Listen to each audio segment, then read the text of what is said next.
E agora vamos explorar um dos aspectos que mais contribui para que uma cidade se torne agradável, alegre, saudável e que também é uma das tendências das cidades do futuro. Existe no mundo um movimento para que sejam adotados em todos os lugares os conceitos de uma cidade-jardim. Um modelo concebido por Ebenezer Howard no final do século XIX, constituindo uma comunidade autônoma cercada por um cinturão verde no meio termo entre o campo e a cidade. A ideia era aproveitar as vantagens do campo, eliminando as desvantagens das grandes cidades. Em 1899 foi fundada a Garden Cities Association, que tinha como objetivo divulgar este modelo e construir algumas cidades. Mas, na verdade, poucas realmente foram construídas dentro dessa ótica. Mas em 1967, o então primeiro-ministro de Singapura, Lee Kuan Yew, teve a visão de transformar Singapura numa cidade com vegetação exuberante, um ambiente limpo, a fim de tornar a vida mais agradável para as pessoas. Agora, o Matheus Barros vai nos mostrar como esta ideia foi transformada em política pública e como ela funciona em Singapura até hoje, uma das cidades mais bonitas do mundo. Olha só.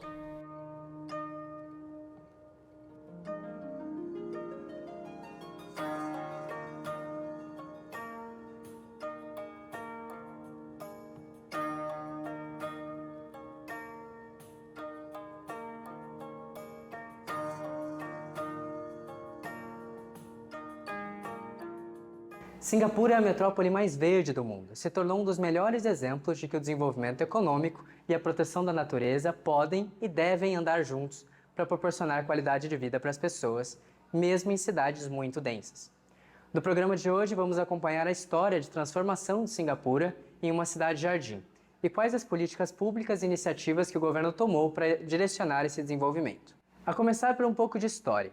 Em 1965, quando o parlamento malaio, após se desentender com o governo de Singapura, unanimemente votou pela expulsão de Singapura da Federação da Malásia, Singapura se tornou o primeiro estado do mundo a ganhar a independência de forma forçada. Mais do que isso, o anúncio da expulsão ocorreu sem nenhum aviso, não dando ao governo de Singapura nenhum tempo para se preparar para a transição. Assim, o novo primeiro-ministro, Lee Kuan Yew, tinha grandes desafios para resolver.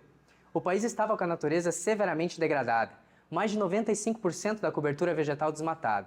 Todos os principais rios da ilha estavam completamente poluídos e dos 1,6 milhões de habitantes, meio milhão vivia em favelas. O desemprego atingia 12% e a pequena cidade-estado não possuía nenhum recurso natural e nem sequer acesso a água e comida suficientes para alimentar sua população. Singapura precisava imediatamente começar a planejar como resolver esses problemas e que tipo de cidade ela deveria se tornar e como faria para chegar lá. Assim, em 11 de maio de 1967, Lee Kuan Yew lançou a campanha Garden City, ou Cidade Jardim. A ideia era construir uma das melhores cidades do mundo para se morar, visitar e fazer negócios. A integração com a natureza ajudaria a diferenciar a cidade, torná-la atrativa e agradável e compor o cenário para o desenvolvimento de empresas modernas, focadas no desenvolvimento sustentável. Para construir essa cidade jardim, uma série de iniciativas foram implementadas. Em 1961, a primeira delas foi introduzir o Dia Anual do Plantio de Árvores. Em novembro, que é quando as mudas precisam da menor quantidade de água. Quase 500 mil árvores foram plantadas exclusivamente nesses dias, por voluntários em toda a cidade, e o plano é ultrapassar 1 milhão até 2030. Em 1963, Lee criou o Comitê de Ação Garden City e enviou missões verdes para todo o mundo. Os botânicos trouxeram de volta 8 mil variedades diferentes de plantas e usaram para decorar os muros, pontes e infraestrutura pública em geral da cidade. Em 1975, a Lei de Parques e Árvores obrigou todos os novos empreendimentos, públicos e privados, a reservar espaço para plantar árvores. O número de novas árvores cresceu de 158 mil em 1974 para 1,4 milhões em junho de 2014. Em 1976, foi criado o Programa de Desenvolvimento de Parques. O projeto teve um efeito profundo na paisagem de Singapura. A área de parques e espaços verdes aumentou de 879 hectares em 1975 para 9.707 hectares até março de 2014. O número de parques cresceu 25 vezes, de 13 para 330 dentro do mesmo período. Essa iniciativa foi responsável pela aparência que Singapura tem hoje, onde praticamente qualquer vista da cidade inclui muito verde. Em 1992 foi lançado o primeiro Singapore Green Plan, durante a COP92. Um plano com atualização a cada 10 anos, com metas objetivas que a cidade precisa atingir se ela quer se tornar um modelo de desenvolvimento sustentável. Os 5 pilares do plano são uma cidade de natureza, uma vida sustentável para seus habitantes, alcançar uma matriz energética limpa, se tornar uma economia verde e se preparar para resistir às mudanças climáticas. Desde então, Singapura progrediu muito. Em 1996, foram criados os corredores verdes, conectando as pessoas da cidade com o objetivo de permitir que elas navegassem entre qualquer região, a pé ou de bicicleta, sem sair das áreas verdes. Hoje já são mais de 370 quilômetros de corredores verdes e o plano é ter 500 quilômetros até 2030. A ideia é ter todos os habitantes de Singapura morando a no máximo 10 minutos de um parque. Esse projeto é constantemente revisado, com atualizações em 2002, 2006, 2009, 2015 e a última em 2021. Dentro desse plano, também foram incentivadas a criação de fazendas urbanas, buscando a eventual autossuficiência em alimentos da cidade. Em 2005, a Direção de Parques Nacionais lançou o programa Community in Bloom. O programa encoraja uma cultura de jardinagem em Singapura, com cerca de 1.000 hortas comunitárias espalhadas por toda a ilha. Pessoas de todos os estilos de vida, associações agrícolas, públicas e privadas, escolas e organizações se juntam para cuidar dessas hortas. Eu cheguei a visitar a City Sprouts, uma dessas fazendas urbanas abertas em Singapura. Criada em 2019, a prefeitura forneceu dinheiro para reformar uma antiga escola e transformá-la em um centro comunitário. A City Sprouts serve como um lugar para reunir os jardineiros, agroempresários e comunidades vizinhas para experimentar a agricultura e a alimentação sustentável. Lá, um centro de sustentabilidade, com um pequeno auditório, cadeiras e uma sala de aula, é usado para atividades educativas, workshops e eventos da comunidade. No pátio principal, podem ser vistas várias demonstrações de modelo de fazenda urbana, como, por exemplo, no meio, um jardim aquático, com uma rede de descanso. Do lado, uma demonstração de um sistema de plantação hidropônica. Assim, os interessados conseguem aprender em detalhes sobre as várias formas de plantar e decidir qual funciona melhor para eles. Inclusive, um container nesse pátio contém uma vitrine, com um pequeno negócio de venda de vasos e hortas verticais prontas, para quem quiser plantar diretamente em casa. A fazenda é um espaço público, ela pode ser acessada a qualquer hora do dia, sem supervisão, então qualquer pessoa pode utilizar as estruturas daqui, sentar para ler um livro, descansar ou usar espaços como essa sala de aula ao ar livre. Cada estufa funciona como um pequeno negócio, com a sua própria marca, sua própria decoração, seu próprio nicho de mercado.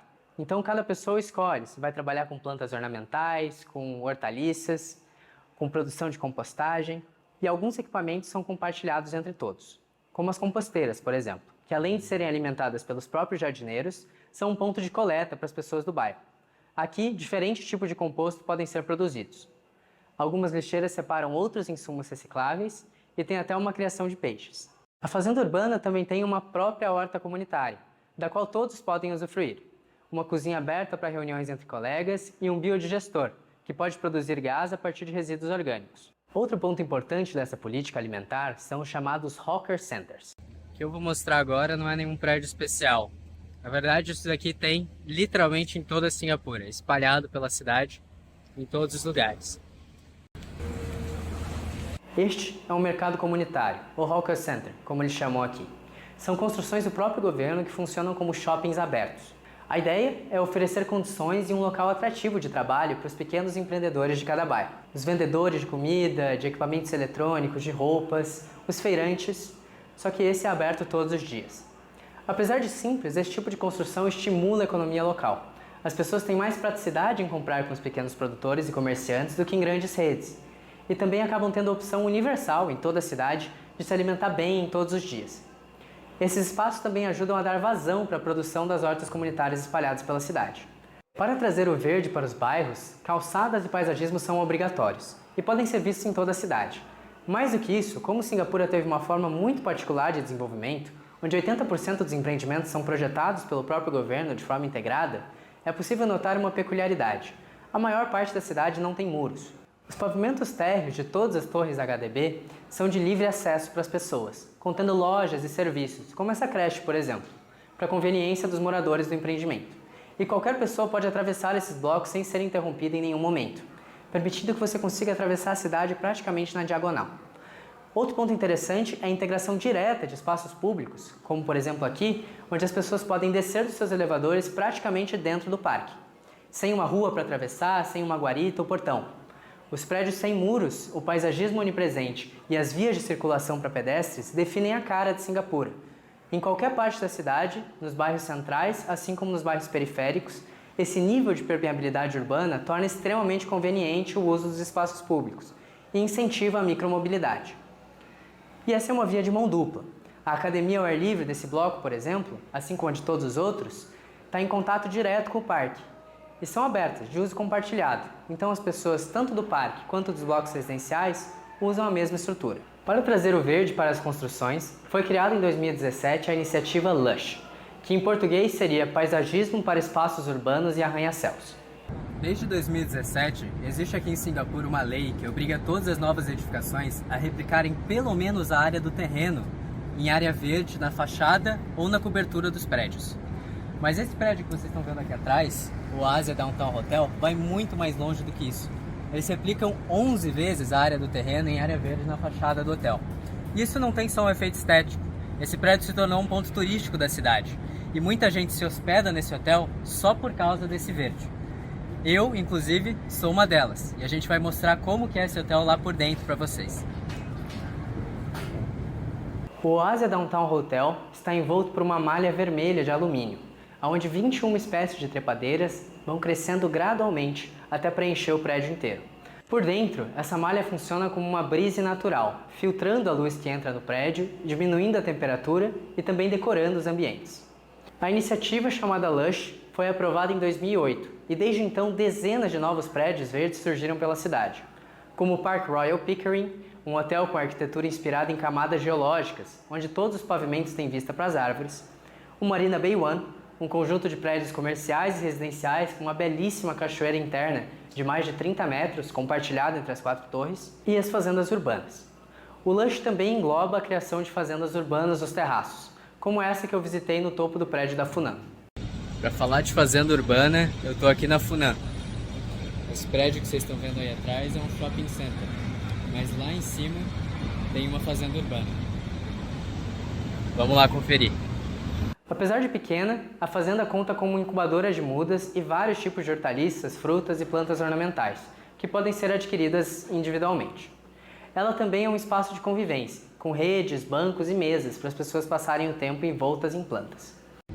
Como vocês puderam ver, a fazenda urbana e o shopping se beneficiam mutuamente dessa parceria. O shopping ganha uma nova área urbanizada e um novo ponto para receber aluguel, sem necessariamente ter que investir muito para construir esse lugar bonito aqui em cima, para qual todos os visitantes do shopping também têm acesso.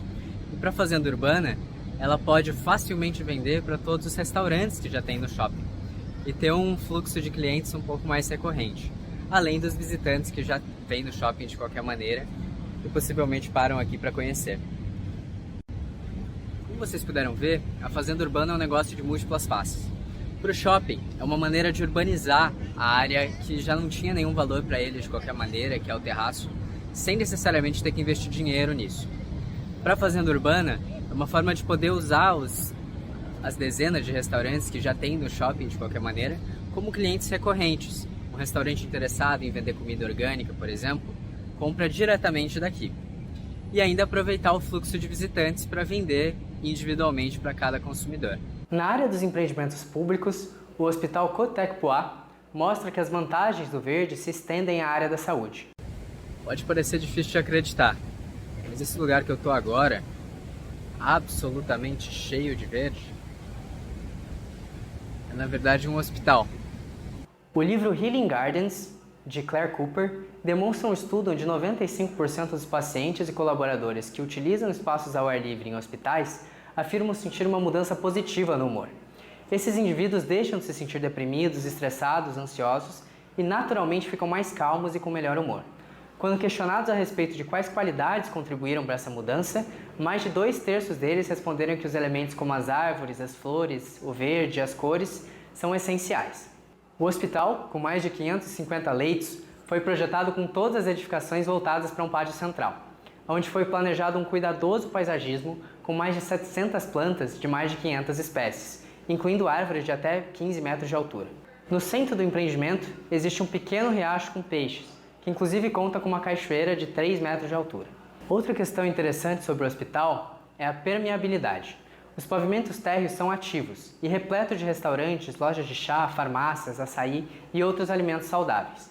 O hospital se tornou um espaço de convivência, onde estudantes podem vir e estudar calmamente sobre as árvores. Visitantes podem almoçar e aproveitar o jardim que é de todos. Isso faz com que o hospital tenha também um valor social, mas também econômico, com o aluguel de todas essas lojas ajudando a reduzir as despesas operacionais do hospital, cuja manutenção tem sempre um alto custo para o Estado. Com essas iniciativas, de relativamente simples implementação, Cingapura mostra o caminho que eles seguiram e vem seguindo para se transformar numa cidade completamente integrada com a natureza. Apesar de terem começado nas condições mais desfavoráveis possíveis, Cingapura se tornou um modelo a ser seguido de desenvolvimento sustentável. Ela atingiu a maior porcentagem de ruas cobertas com árvores do mundo, com 29% da área da cidade sendo coberta por árvores e 46% da zona metropolitana sendo espaços verdes. E assim, mostra que os humanos não precisam destruir toda a natureza para habitar um lugar, mas que ao se misturar com ela, todo mundo ganha.